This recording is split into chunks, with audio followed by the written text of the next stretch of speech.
Really, the prerequisite for being a good astrologer is probably you have to have gone through a heartbreak or a breakdown or some real devastating thing first, and then rebuild, because then you know the process and you can begin to help other people when it's their turn to go through the process in their own way. Understanding that the process is there, that there is a God, that there is, that knowing that there's a God or that there's this love or this inner spirit is the basic foundation of any intelligence. Anything less than that isn't the starting of intelligence. Once the connection of intelligence lines up like that, then you can begin to perceive with your mind, heart through your heart, from the heart through the mind, and perceive heartfelt thinking. But until then, usually we're blocking it off, thinking, what I know what I know. That's nonsense. That's it. We're imposing our ego into our thinking and blocking the light from coming through. It's always there. You can't really block it. You can just think you are. Okay, so now we're going to get to Venus. So that's Mercury. In transits, we have three-month cycles, but in progressions, we're going to deal with Mercury on its own. But this was the sun going along. It's this 2-year phase. For me, let's back up a little bit for a second. For me, it was going through, it was in school, my Mercury's in Scorpio. So I had really intense traveling and judgmental years and many life and death experiences and challenges going on that I was living totally crazy, following ideas, juggling with whatever by the wits of day-to-day existence. But in that process, there was something going, there's something more than this going on. There's got to be something more than this. And it led me into my spiritual path over this time when the sun went over my Mercury. Everyone can have different stories, at least some take on this. We get to Venus. Venus is your desires, what you like, what you want, what satisfies you. So Venus in our chart, we have our own attitude to what we like, our own style of things, our own tastes, our own attractions, repulsions. We have a whole spectrum that we go through thousands of choices a day, how we make choices. And making choices and getting what we want, well, that's a huge factor of our identity, of our being, our confidence. We have to be thinking, but I have to think about how to get what I want. I have to get what I want, or there's no rewards, or why bother? Or we have the rewards and we lose it. How could somebody not be there? How could you not be mine? How could you like someone else? How could this?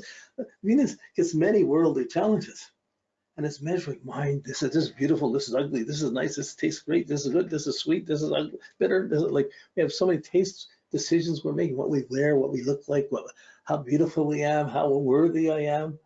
What are my values? What are my talents? All these things are Venus in the natal chart.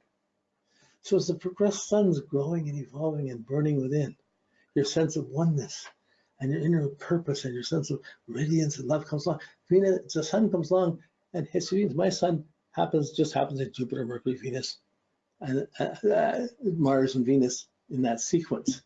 It happens in different sequences to everybody, a whole different pattern of how we have developed our experience levels. And these are different patterns for different people. You could archetypes for behavior, for growth.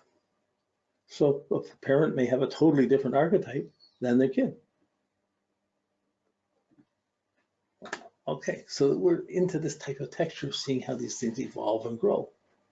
I've seen some really extreme autistic kids, behaviorally wise, when 2 or 3 years old, 4 years old, they even starting school, they weren't allowed to be in school by themselves. The parents had to sit in the class to make sure they weren't hurting anybody else. It was like really intense demand.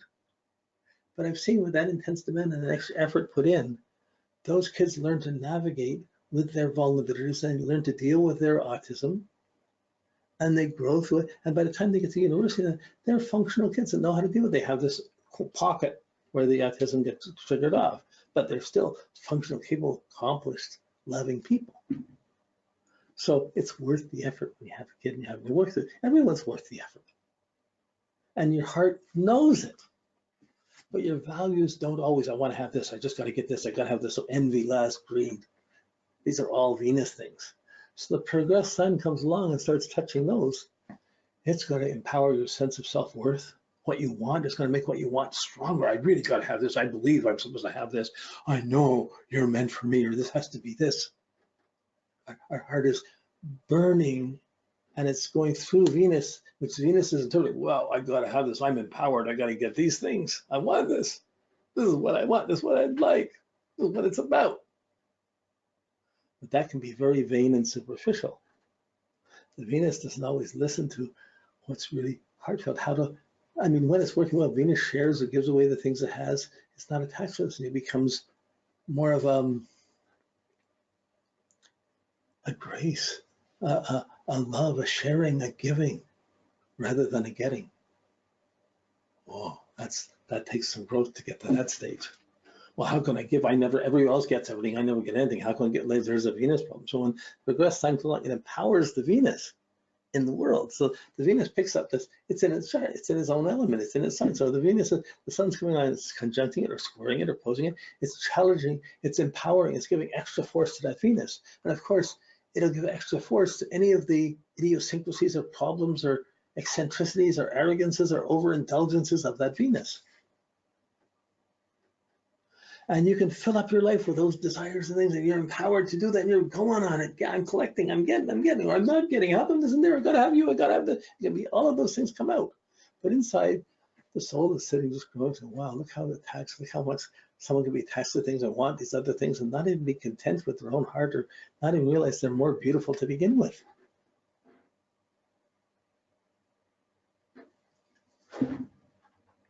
So when you go to interpret progress sun touching a Venus or making an aspect to Venus, you can't just say, oh, you're going to see the Venus is being empowered. So Venus is going to start shining or being arrogant or raging or indulging or buying or spending or wanting or lusting or whatever. It's going to come up during that time period. At the same time, there's an inner light that's burning, saying, that's not what life's about. That's not. You can get things, you're going to lose things. You're going to buy things, you're going to lose. You have things, you lose. You get the pleasure, you get the pain. You get the sorrow, you get the happiness, you get the sorrow. If you're attached to getting the happiness, the pain, the beauty, you're going to find the ugliness, the sorrow. At least you're going to get the other half. And inside of that, it's your soul. It's not what you own that determines how loving you are. You know, like it'd be harder for a camel to go through the eye of a needle than a rich person to enter the kingdom of heaven.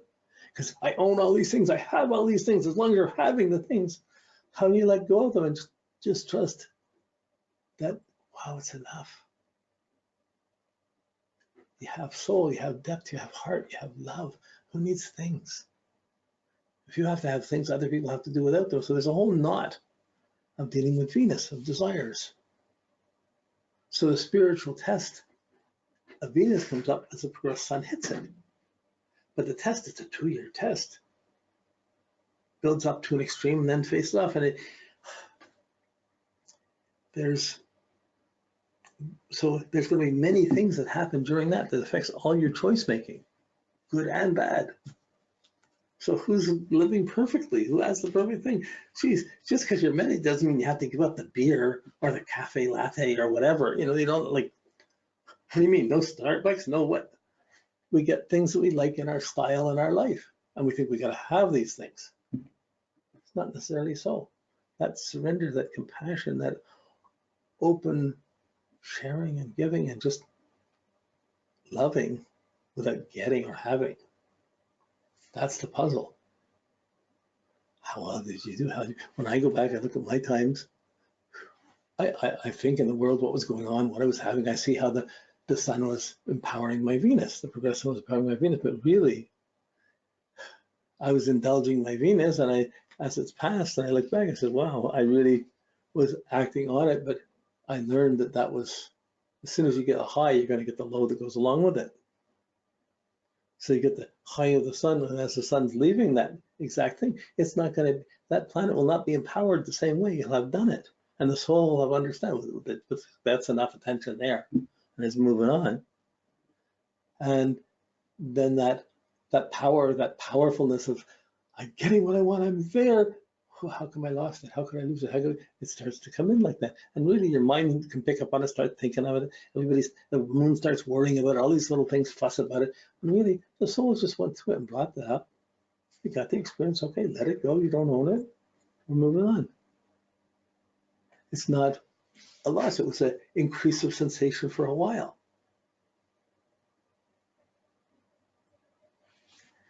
It's hard to put these things in words. It's just just this process is going on of the progressed sun, just steadily moving along, degree by degree, day by day. But as it comes up to an aspect, there's 2 years of that that's going to be preoccupied, or its energy is going to be, the sun's energy is just being unconditionally loved where it is. That one soul, I'm soul. But the Venus is, I'm the special soul, and because I'm the soul, I deserve this, or I can get this, or I'll attract this, or I want this, or I like this, or I don't like this. The soul's gonna indulge it and go after it, and it pushes that energy towards the Venus, which is how it works in your chart, the Venus in your natal chart. That's what's reacting. That's what's being empowered or challenged, and you're going with it. But just because you're indulging and get what you want doesn't mean you're being a nicer person or getting things. Like, if someone's alcoholic, they're just going to want another drink. If someone's a sugaraholic or a coffeeaholic or foodaholic or sexaholic, anything, whatever you want, it's going to get empowered, and then it's going to have that little 2 years, which seems like a long time, to be empowering you. But then when you don't get empowered like that again, other people aren't going to see that inner soul within it, and you could not live up to the soul as much. The soul is always gaining experience. It's never dissatisfied or discontent. But we in our ego think we got that. How can we lose that? We're being identified to what we had or what we didn't have. When we lose it, how could that be so? And we can think, oh, geez, I don't have my confidence. I'm out of touch with my soul. You can't be out of touch with your soul. You can just be so active, you're not consciously aligned to it. It's still going on. You can be as ignorant as you want to be, or as vain as you want to be, but still there's the undercurrent that's there. There's an expression, a Muslim expression, it's a blessing. May you have a home under which a river flows. So if we're living in the desert, if you have a home with a river flowing underneath, you'll always have water. Well, that's like our body, our home, and may you find the river flowing inside, the river of light. Okay. For me, I understand I had all these conjunctions over my life. No, I'm closer to the end of my time up here. I'm up in the Capricorn, but I've seen all the conjunctions of it.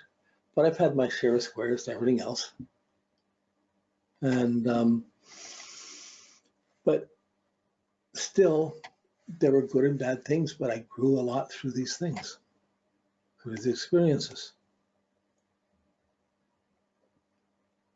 I'm missing one here. Where is it? Sun to sun. Sorry, I was looking for it. Where did I put it?